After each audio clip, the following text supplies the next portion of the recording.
Welcome everyone to part 4 of 7.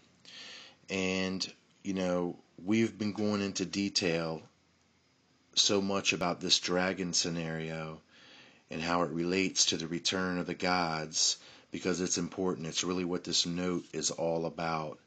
And we're seeing that at least in these ancient cultures that circle the globe, that now that their deities, even though they have different names, are fulfilling the persona of these same ancient Sumerian beings, which really is hidden in the fact that you think by modern dating standards and mainstream archaeological theory that these civilizations are only some 1,500 to 3,000 years at best for most of them.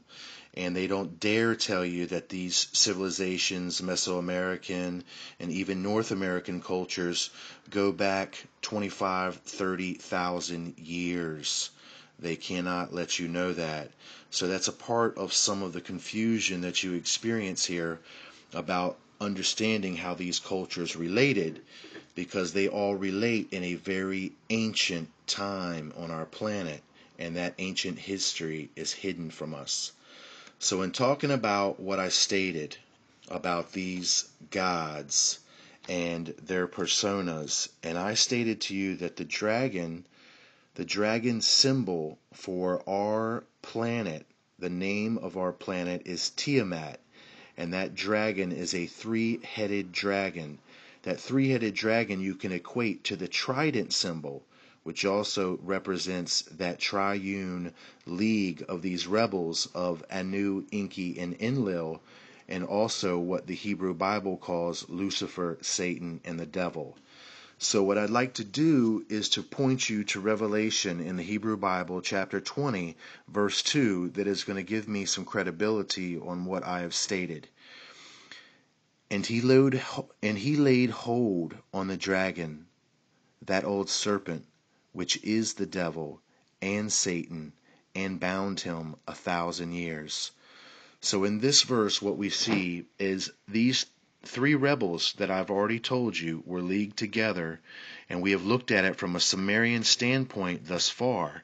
I've showed you from the Sumerian view what this dragon symbol really represents to them as Anu, Enki, and Enlil, and they also, connect that with the trident symbol. And we can connect that with the trident symbol, which the prince of this world, the fallen devil, in the inner earth, or the Apsu, carries by popular fairy tales. And that trident is representing the same rule of Enki, Anu, and Enlil, which the Hebrew Bible represents as Lucifer, Satan, and the devil. So here in this, and if you would like to know even further, we could go with the Hindu, and we would get Vishnu, Brahma, and Sesha.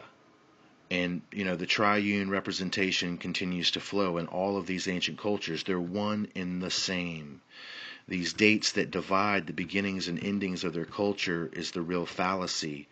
Their cultures really flourished, at least these megalithic, at one time in unison around the globe, and we can prove that astronomically with their alignments.